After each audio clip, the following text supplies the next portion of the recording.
when he announced that final figure of £53 million, everyone's jaws just dropped. What happened in that famous street fight? Which one? Lee Murray. I'll fight anybody. I don't care who they are. I will fight them.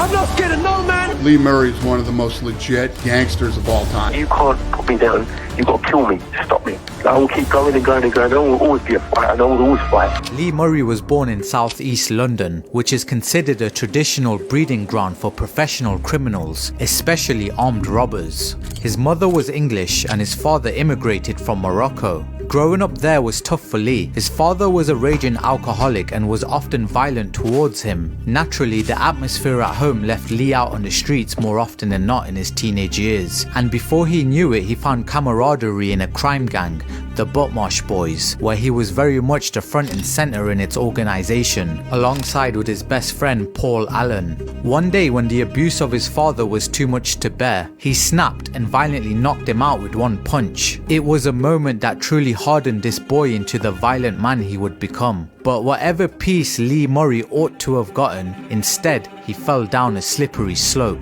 After getting kicked out of school, his criminal lifestyle along with his gang only intensified. He spent some time in a youth offenders prison, and this gave him a chance to really hone his physique into fighting shape. Lee was no small-time crook either. Theft, drug dealing and street fighting, Lee engaged in it all, and he became a debt collector for the top gangsters in London, with him and his right-hand man Paul Allen. Their sheer size and strength made them an unstoppable force to be reckoned with, and he started getting all kinds of special treatment. He never waited in a queue in line at the club and always got the best seat at any event he went to. He also had expensive taste, only wearing designer garments and expensive jewellery. But attention like that is always going to spread like wildfire. And in 1999, during the heights of his gang's infamy, the London police acted fast and arrested a large number of Lee's criminal associates. With his income in shreds and his freedom at risk, Lee decided to make a positive change in his life and started focusing on his passion, MMA.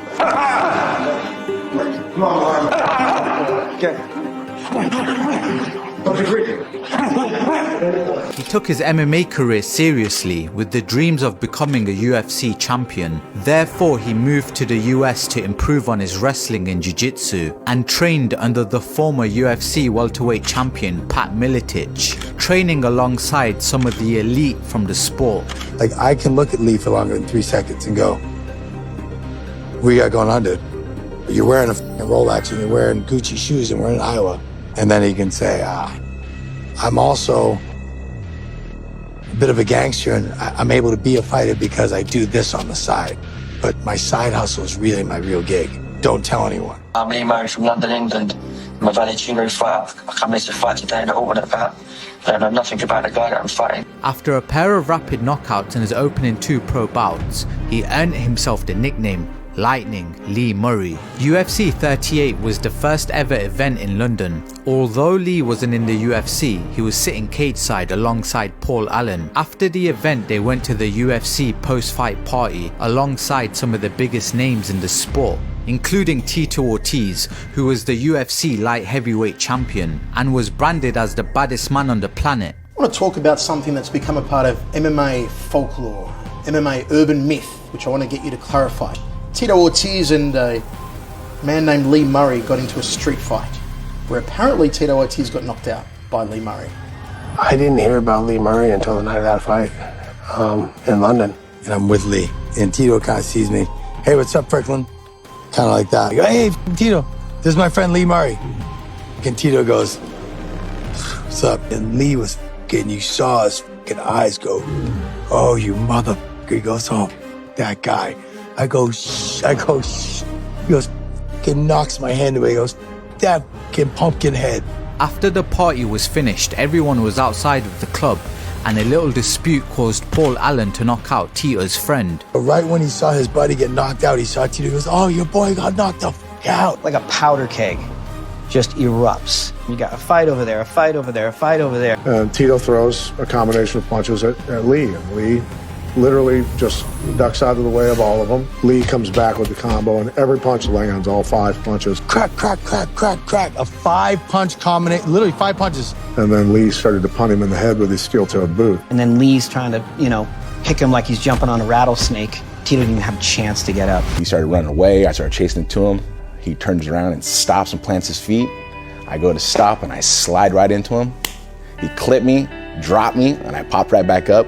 I was never unconscious at the time. In my whole career, I've never been unconscious, and I never will go unconscious. After winning 4 fights in a row, including a sensational knockout over Brazilian veteran Pelé, this caught the attention of Dana White, and Lee was signed to the UFC. They were after an English MMA star, and Lee Murray was exactly what they were looking for.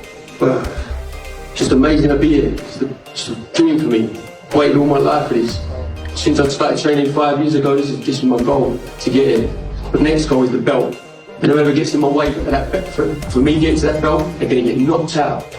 Cold, hard. Your dream, man, alright? Your dream. And there's no one take it away from you. Come on. Nobody. What are we gonna do? Lee's dreams were finally turning to reality, and he showed himself to be a true entertainer, walking out dressed as the Hannibal Lecter.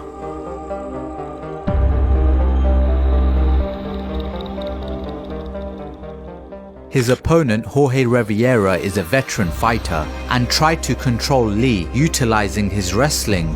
However, Lee was proficient in jiu-jitsu and caught Jorge in a triangle off his back. Lee Murray won via submission, a dream debut by any metric and a star in the making. He even grabbed a mic and called out Tito Ortiz to try even the score. My name's always going to be in the back of his head until he gets in here and tries to shut me up, if that's what you think you can do. Tito, stand up! But his time in the UFC was short-lived. Dana White got word that Lee was under investigation for a horrific incident in London, a road rage attack that saw Lee put a man in a coma. His visa was denied by the US and he was pulled from the UFC. One good career that I had, to get me out of the street, they took away from me. Why they would want to do something like that, I don't know. Lee returned to the UK and his life of crime. He was then quickly signed by the British promotion Cage Rage for a fight against their newest prospect, a Brazilian striker on a hot streak by the name of Anderson the Spider Silva. Lee Murray agreed to fight for Cage Rage. Cage Rage, he was like, I will not fight unless you get me the best. I will give you names. I want the best. I want to get to the UFC. He had his plan, and that was it. Bang. Give me Anderson Silva. We're like, mate, Lee, listen, why don't you take a little, he went, no easy fight, I want this guy.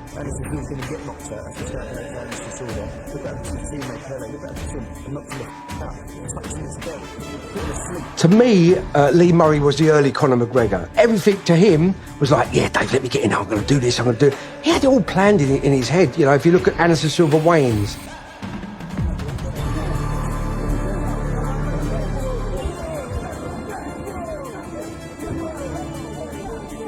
I'm nervous for every fight I take. Everybody gets nervous. That's just part of being human. If you don't get nervous, if I didn't get nervous, I'd be worried.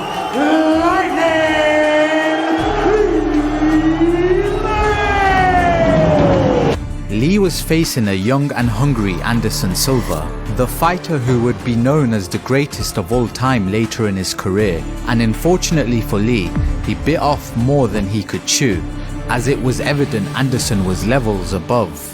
Lee showed his heart by hanging in there and proved he could stand toe-to-toe with one of the best strikers from the sport.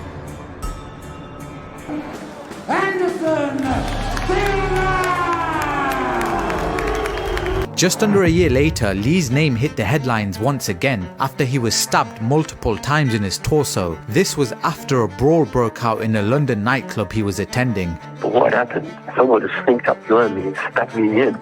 As I'm still fighting, the next minute, someone stabbed me again, and I just see blood spraying out the side of me. And I just got down on the floor, and then Paul's come around and he goes, what's wrong? I go, so someone stabbed me in the heart. And I said, that's it, I'm dead. I'm dead. But I was fighting, I won't give up. I mean, even though I knew that I was in a bad way, and I was, I was a big chance I was going to die. But I just kept on fighting. 4 or 5 weeks later, I was back in the gym training. That was not going to stop me from fighting. That would never stop me. That didn't ever, like, enter my head that would stop me from fighting in MMA. Lee's now back to being a full-time criminal. He learned of the Securitas Depot, which is a government-run high-security facility that stores cash. They rustled up a crew of their most trusted associates and proceeded to plan and orchestrate the biggest heist in the history of the UK. Who's you, mate? Who thinks the best person that goes to the door? You. Anyone. I don't give a f*** who goes to the door. The other... You should learn. Do you know what I mean? Yeah, but what I think probably takes all of us, and with a van, you want two of them in suits. Literally, it's going to be a matter of seconds, isn't it? I mean, newspapers and telly. I mean, especially when I have my comeback fights, they'll be all over in the newspapers, all in the national papers. So this is when we want it in there now. Tomorrow. On the 1st of February 2006, around 8 PM, Colin Dixon, the manager of the Securitas Depot, was driving home from work. During his journey, a police car behind him flashes their lights. He pulls over. A man in a police uniform approaches him and tells him to step out of his vehicle. The next thing he knew, he was being pulled into the back of the police car, with a gun now resting millimeters from his face. Lee and his crew, after subduing Colin, went to his house and persuaded his wife and young child into coming with them, telling his family that Colin had been in an accident. None of us knew that they had a kid, a young kid anyway. That was just sprung on us at the moment. And obviously we'd gone too far down the road to turn back. It was too far in, we was too deep into it. You know, I'm just looking at this little boy and I'm thinking, what am I doing? What is going on here? You know, what have I got myself into? Before long, Lee and his crew had the Securitas manager and his loved ones in a barn tied up. With no choice but to cooperate, Colin drew up a map of the facility and was promptly driven to the building with a gun to his head. One of the robbers walked in with the manager and he walked straight through all the doors, got let in through all the doors, went straight into the security room. And then we got the phone call to come to make our way in. And I drove with 3 others in the car. And there was 2 others in the lorry with the wife and son. And then we got access to the building and joined them in the security room. Then we brought the lorry inside. The crew of robbers entered the building armed with an AK-47, a pistol, a submachine gun and a shotgun. They tied up all of the employees with cable ties, while Colin pleaded with his co-workers to play along, telling them that his family's lives were at risk. 14 workers were tied up and not one of them dared to raise the alarm. We just explained to everyone that we weren't here to hurt anybody. We just wanted to cooperate with us and we were here to just take money and go. As soon as the safe door was opened, nothing could prepare the crew with what was in there. £200 million in cash, packaged in bricks. Using a combination of shopping trolleys and a forklift, they made off with over £50 million, loading their lorry until they physically couldn't store more cash. And in just under 2 hours later, they were gone. They left their hostages locked up inside of the cages the money had been in, including Colin's family. The following day, the story was international news. But this heist of the century was not going to have a happy ending. British police are hunting for a gang that pulled off one of the biggest armed robberies in the country's history. The gang behind the raid were armed and dangerous. These people have taken hostages, frankly. They've taken a young woman and her 8-year-old son and held them at gunpoint. They've terrorised 14 members of staff. These are callous criminals, they're professional criminals, they're an organised gang. Someone around the edge of this will know directly who's committed this, but may not have done the actual crime themselves. Those people are the people who may be able to earn a reward of up to £2 million. After a composite sketch was released that looked exactly like Lee, they received a tip-off that he had visited a makeup artist to get makeup done to be disguised as a police officer. The makeup artist was promptly arrested and the police found some clues in her house. She eventually sold out some of the crew involved, and so did the owner of the garage where one of the vans they used was worked on. 2 days after the heist, the police were tipped off to the location of a van full of money, £1.3 million in a suitcase to be exact, along with a Scorpion machine gun and a balaclava. Good evening. Detectives investigating the Tunbridge depot robbery say that they've carried out armed raids across Kent. At Maidstone Magistrates Court today, 2 more people were remanded in custody. Lee John Rusher, a 33-year-old roofer from Tunbridge Wells, And earlier today, Jetma Bukpapa, a 24-year-old unemployed man from Tunbridge, both are charged with conspiracy to commit robbery. We're gaining valuable forensic evidence, and I remain confident that we'll both catch and convict the people responsible for this. The police later find out that Lee Russia's business partner had rented them the van, and he lives in a rural area with a barn. After searching the area the following day, they find another £120,000 in a black bin bag on the land. In the days that followed the heist, gradually the authorities began to piece it all together. Another tip-off led to £9.5 million being found in a container at a car garage, which was owned by Roger Coots, a childhood friend of Lee Murray. One more garage follow-up resulted in a further £8.7 million being found, and by then the gang members themselves started talking, and slowly the whole operation began to crumble. It even came to light that they had an inside man who worked there and used a pinhole camera to record the facility. But as each of the names involved were slowly being put behind bars, Lee Murray was already planning his next move. After realizing he was in danger, he and Paul Allen left the UK, hopping on a ferry to France, eventually ending up in Morocco. It wasn't until, the main people started getting arrested, that was it. We knew that, they was obviously closing in, and getting close to us. So we knew that we had to get out, we had to leave the country. Lee and Paul would spend the next 5 months throwing around their newfound cash, living the high life in their respective mansions. Lee even commissioned a large mural of himself painted on the wall of his new premises. Morocco made sense for Lee, at least, because of the fact that Morocco would not extradite one of their own to the UK. But the Metropolitan Police never lost sight of what Lee was up to. When Lee and Paul were eventually arrested in 2006 on drug charges, the police seized Lee's car, raided their mansions, and found a collection of luxury watches. Kent police had been tracking the man for 3 months, but it was Moroccan officers who led the operation. To Morocco now, where judges are set to decide today whether a key suspect in Britain's biggest cash robbery will be extradited. I'm Morocco, my son is Morocco. That I can say.